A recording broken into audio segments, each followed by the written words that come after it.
Welcome to 513 Solution Hub Money Matters, and today we're gonna be going through some few points. I'm gonna be taking through a few points on investment and in saving.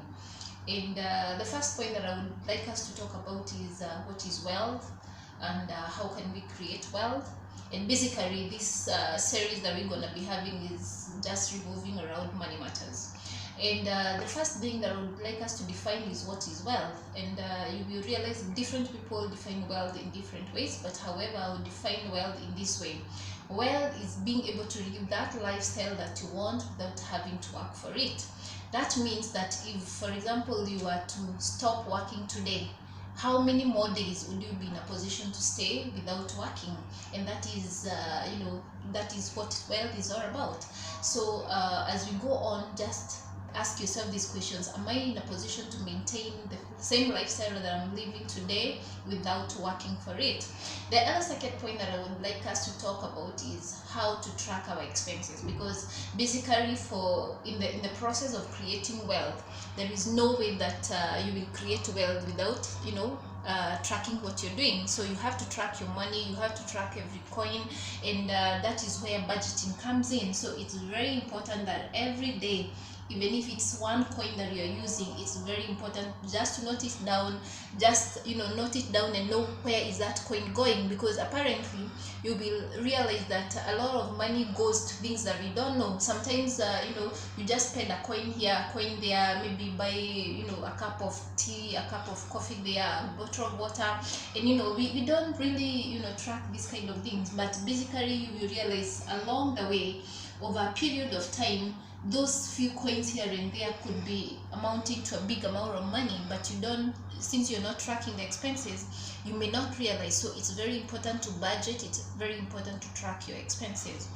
And the other thing I would like us to talk about is time value of money, because you realize that for example, when we were growing, maybe a loaf of bread was going for example $1, but along the way, 30 years later, the same loaf of bread is going for maybe $5. So the kind of money that you have today may not give you the same value tomorrow. So it's very important to know the time value of money. So in that, you're supposed to know that for example, if you're investing in something, it should be able to give you returns that can help you in future, so that if, for example, we are having a 15% inflation in 5 years to come, so the kind of investment you're doing now should be in a position to support you 5 years to come, so it is including the inflation and everything that comes with it. So time value of money, very important. Save your money where it can grow.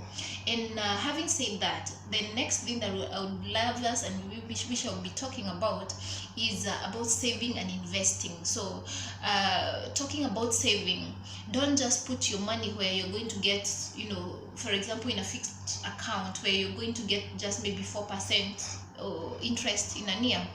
Save your money where the money is gonna grow. There are three aspects of investment, and it's been put in three levels. So there is what we call capital growth, there is what we call income, and there is what we call capital preservation.